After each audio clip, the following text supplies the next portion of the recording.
আসসালামু আলাইকুম viewers, current information video channel আপনাদের সবাইকে স্বাগতম। আপনাদের অনেকের আব্বা আম্মা বা প্রিয়জনের ছবি আছে যেগুলা সাদা কালো রঙের। এই ছবিগুলোকে আপনার রঙিন লুক দিতে পারবেন।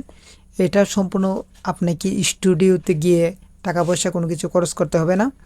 আপনি এক ক্লিকেই কিন্তু আপনার সেই সাদা কালো ছবিটাকে রঙিন করতে পারবেন। তো আমাদের মূল ভিডিও টপিক হচ্ছে আজকে এইটাই। আর পরবর্তী পার্ট টুতে আমরা দেখাবো কি যে ছবিটা আপনারা রঙিন করেছেন সেই ছবিটাকে আবার কিভাবে একটা প্রফেশনাল লুক দেওয়া যায়, সেটা আমরা পার্ট টুতে দেখাতে চেষ্টা করব। তো চলুন আপনাদেরকে আজকে মূল ভিডিওতে নিয়ে যাই। ওকে ভিউয়ার্স, আমি প্রথম আমার ডাউনলোড করা ছবিটা আপনাদেরকে দেখাচ্ছি, সাদা কালো ছবিটি। তারপর এটা যে আমি রঙিন করছি সেই ছবিটা আপনারা দেখতে পাচ্ছেন। তারপর আমি এটাকে একদম ক্লিয়ার করে ফেলেছি। এটা দ্বিতীয় পার্টে আপনাদেরকে দেখিয়ে দেবো কীভাবে এটা আমি ক্লিয়ার করছি। তো এখন আমরা প্লে স্টোর থেকে আমাদের যে সাদা থেকে কালো করার সফটওয়্যারটা আছে, সরি, কালো থেকে সাদা করার যে সফটওয়্যারটা আছে সেটা নামিয়ে নেব। সেখান থেকে আমরা সার্চ বারে লিখব প্লে স্টোরের কালারাইজ ইমেজ।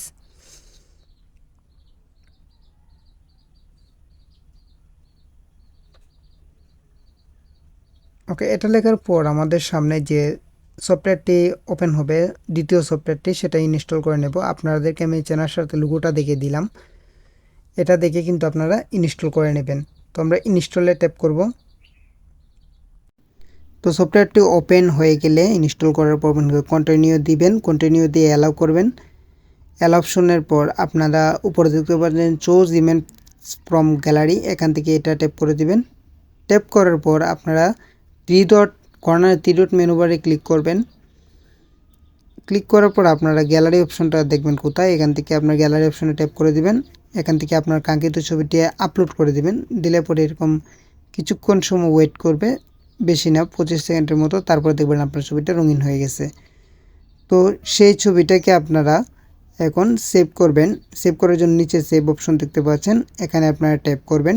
ট্যাপ করার পর আবার নিচে দেখতে পাচ্ছেন সেভ লেখা আছে, সেখানে সেভ করে দিবেন। ওকে, সেভ করে দিলে আপনার গ্যালারিতে চলে যাবে। তো চলুন আপনাদেরকে দেখে দিই কীভাবে গ্যালারিতে সেভ হয়েছে কিনা। তো এখানে দেখতে পাচ্ছেন আমার গ্যালারিতে কিন্তু ছবিটা সেভ হয়ে গেছে। তো এভাবেই আপনারা চাইলে আপনার যে কোনো সাদা কালো ছবি রঙিন করতে পারবেন। তো